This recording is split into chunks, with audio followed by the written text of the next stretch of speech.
Coach Brett Brown is with us here to talk a little bit more about his team. Coach, you've won 8 out of the last 11 and playing some good basketball. So congratulations on that, and welcome back to the show. Thanks for having me, Mike. Well, Coach, last night, let's talk about that, because Saturday night, you have a huge lead, obviously disappointing the way you lose that game to Golden State. They are the Warriors, we know about that, but to kind of get off the mat and play as well as you did last night, specifically defensively, what was the message last night? I thought our defense was excellent. It was sort of a slow-paced game. Utah has the style of play that does that to you. They really sort of make you play defense for 12, 15, more of a slower game. And I thought in that environment, our defense was pretty good. Yeah, and I know that defense really looked like the story last night, but obviously you guys are one of the better scoring teams in the league. And what is kind of the message each night on offensively? Do you try to consciously get one guy going, or is it fluid? I mean, what is your message to try to each individual night? Does it depend on the opponent? Because it seems like a different guy is really having a big night for you almost each and every game. I mean, I get more into concepts than sort of like, particular plays. At the end of a game, we try to get Joel the ball, or free Ben up, or JJ up. But I think in the meat of the game, you're obviously going to some level of detail on your play calls. But in general, and just like the flow of the game, to share the ball, to move people, move the ball, play together, the conceptual side of offense, I think, is the very large majority of most NBA games. You're not, even when you look at sort of NBA playoffs, it's not like the most beautiful play that influences the game. It has a lot more to do with concepts. And so the notion of 5 guys playing and good spacing and understanding how you're going to move the defense and move people interests me more. And I feel like in that environment, to your point, lots of people have a chance on given nights to shine. I think like when it's 92-92 with like 3 minutes left, what I just said goes out the window a little bit, and you really try to go to targets, specific targets. Offensively, those things come to my mind. Sixers coach Brett Brown is with us. Sixers beat the Jazz last night, swept them for the first time since Reagan was in office. You had a successful road trip out west, which is never easy. But in your tenure here, I don't know that I've ever saw you as animated that you were after that Kings game. You seemed like you were legitimately ticked off at the way you guys handled that game. What has your team done, and how have you grown since that game? Because really, for me, was, all right, let's see what they learned from that game. It seemed like a night that your young team maybe took another team for granted in the NBA. Well, we're always trying to, manage the games well. You're trying to close out games well. You're trying to manage games well. We understand completely that, like last night's win, that's an outlier. We're not beating, lots of NBA teams by 20 points. Usually when we win, it's going to be fairly close, and we better be purposeful with whatever we're doing defensively or offensively. In that Sacramento game, there was almost 2 minutes worth of stoppage where we could talk as a team about what we wanted to run if they scored. There was no mystery of what we were going to do, and we just didn't do it. And I liked it because sometimes when you call timeouts, it affords the other team to change players, which I believe Sacramento would have done. They would have put in their best 5 defensive players, and we had a purpose, and we just didn't get it done. And so previously, those previous 4 games we had, we really, closed out many games. Detroit, Houston, we closed those games out well. And so in that particular moment, we had a lapse. We will learn from it, but it is a game that escaped us, and we'll move them on, but, you can't help but look back and have it sting still a little bit, but I do feel like we have grown since then. Coach, it's Pete Thompson. I want to ask you a little bit about Ben Simmons because conceptually talking about him before we got to see him out on the court, a lot of people were like 6'10" point guard. Can this work? And oh my goodness, has it worked? How have you seen him grow at that point guard position? Maybe not literally, but into that role. Well, when we first, looked at him at LSU, it was clear like he had a real desire to pass. And he had a skill to match his desire. And we decided, I don't want to try to make him a point guard. He'd been a four-man most of his life, and, let's give him the ball. And that was met with a lot of skepticism. I understand that. I think at the start, maybe he, too, wasn't, too sure if we were doing the right thing. I think over time he loves the position. He wants the ball. And he's embraced that sort of responsibility.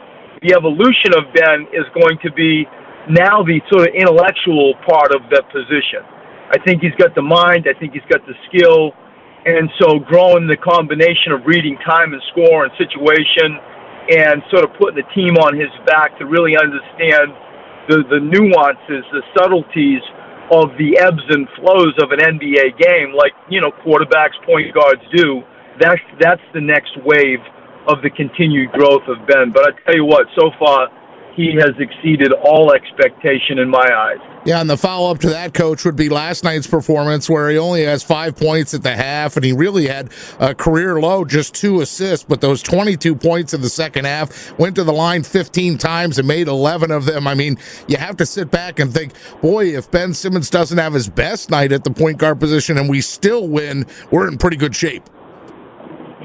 Well, you see he can get almost wherever he wants to go on an NBA court. And we really have zoomed into trying to improve his finishing. He's 6'10". He can get where he wants on a court. Now do you have the ability to finish?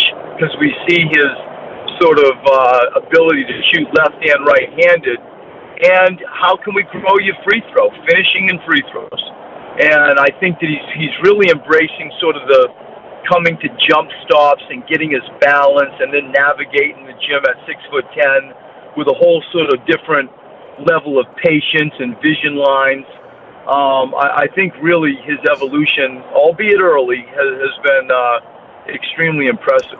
Sixers coach Brett Brown is with us. I got to assume, Coach, you got Joel, you got Ben, Dario, you got guys who get all the limelight. But Robert Covington has to probably be a special player for you. He's kind of been along the ride with you through the ups and downs, and for him to get that deal and then be playing maybe his best basketball since he's come to this team has to be a special story for you. Well, I think it's a real sort of statement for the program.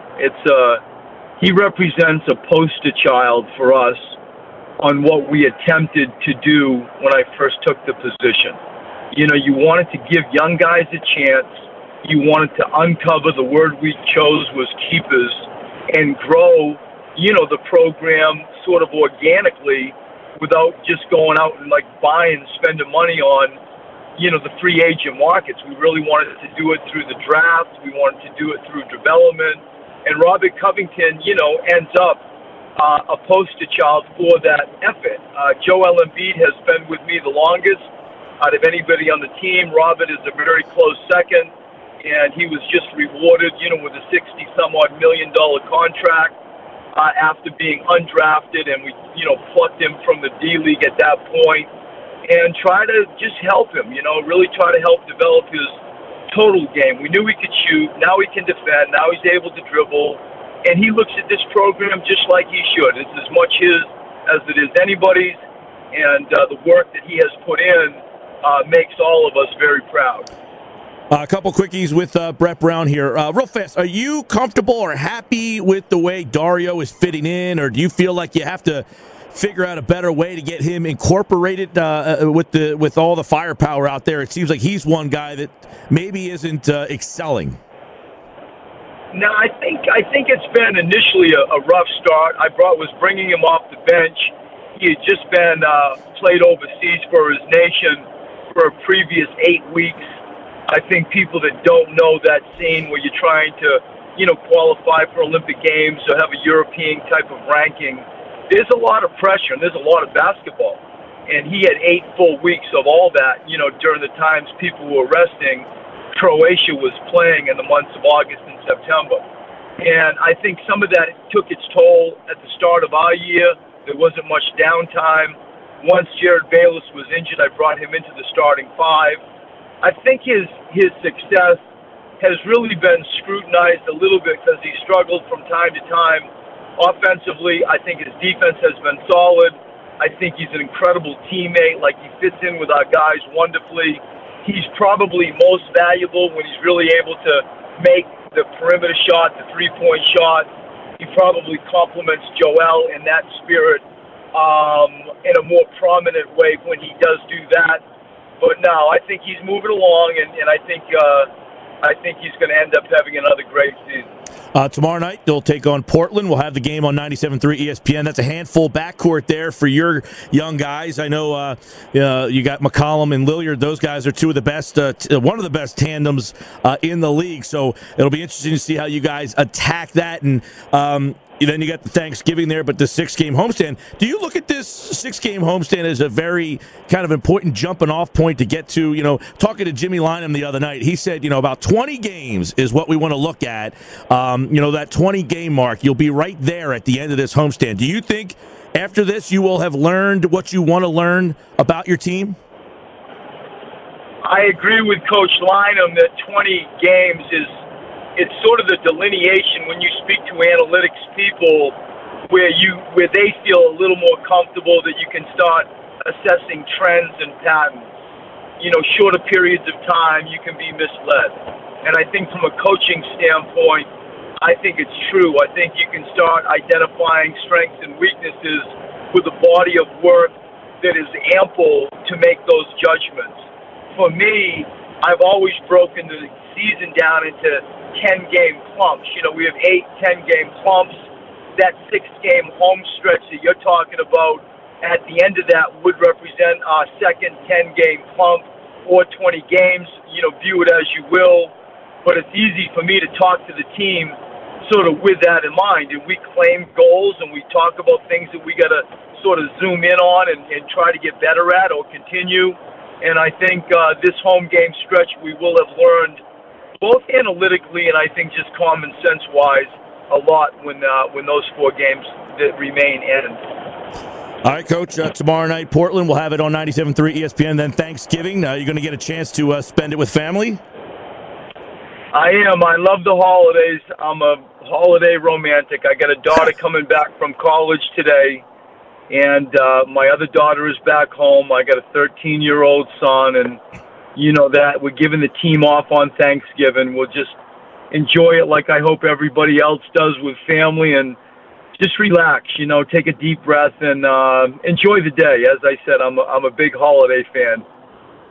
All right, Brett Brown, happy Thanksgiving to you, by the way, Coach, and good luck with the homestand here. And, hey, entertaining basketball. It's fun. That building was rocking, even though it didn't go your way on Saturday night. That was a lot of fun, and it's good to see that building filled each and every night with Sixers fans. So happy Thanksgiving and good luck to you, Coach. Happy Thanksgiving to you both. Thanks for having me. All right, everybody. Sixers head coach Brett Brown here on the Sports Bash Live on 97.3 ESPN.